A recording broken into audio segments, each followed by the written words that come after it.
You replay the moment again and again. Not because you want to, but because your mind won't release it. A conversation, a look, a sentence you wish you said differently. Everyone else has moved on, but you're still there, still rewinding, still checking, still trying to fix something that already happened. At first it feels harmless, like thinking things through. But slowly it becomes exhausting. Your body feels tense, your chest feels tight. And no matter how many times you analyze it, nothing actually settles. You tell yourself to let it go. You remind yourself it's in the past.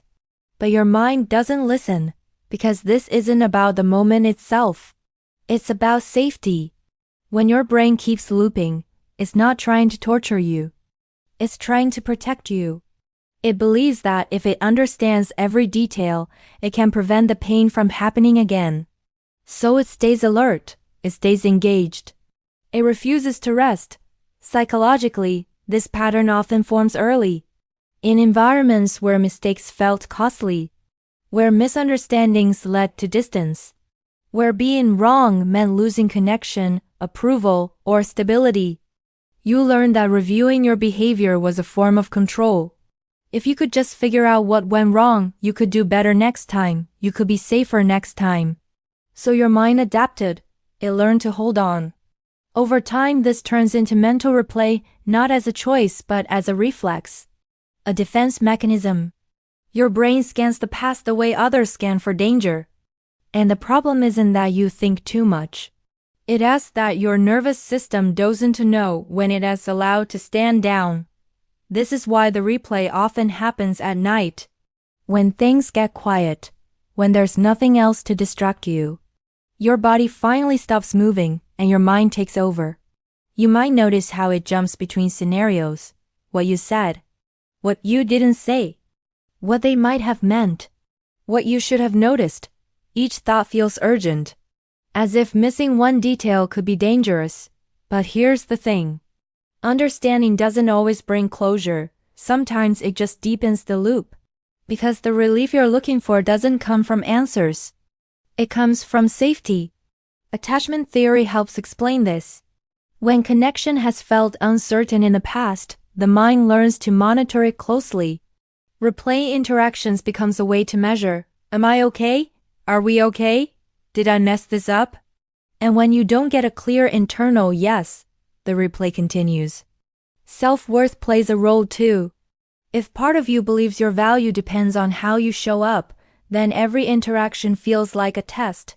Passing brings temporary relief, but any ambiguity sends your mind back into review mode. This is why reassurance often doesn't work. People tell you, it's fine, but your body doesn't feel fine. Because the part of you that's looping isn't logical. It's protective. Over time, this pattern creates a subtle kind of fatigue. Not just mental tiredness, but emotional wear. You start feeling disconnected from the present, pulled backward by thoughts you can't finish. You may notice it affecting your relationships. You hesitate to speak freely. You edit yourself mid-sentence. You pull back after sharing something vulnerable. Not because you don't want closeness, but because closeness feels risky. The long-term impact isn't obvious at first. Joy can feel delicate over time, right? Moments slip by without really sinking in, and your body stays tense, even when things are calm. Letting go feels risky, and that's the real deal. Your mind isn't stuck because it's broken. It's stuck because it learned that holding on was how you stayed connected. Healing doesn't mean forcing yourself to stop thinking. It means teaching your nervous system that the moment has passed and you survived it. That doesn't happen through willpower.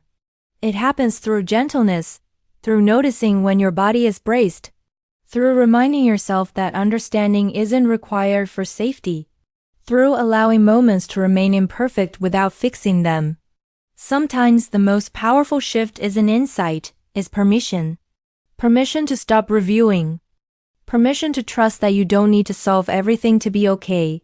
Letting go isn't about forgetting. It's about no longer needing to protect yourself from what already happened. And that takes time. So if your mind keeps returning to the past, Be patient with it. It learned this for a reason. You don't need to silence it. You just need to show it that you're safe now. Take a breath. The moment is over.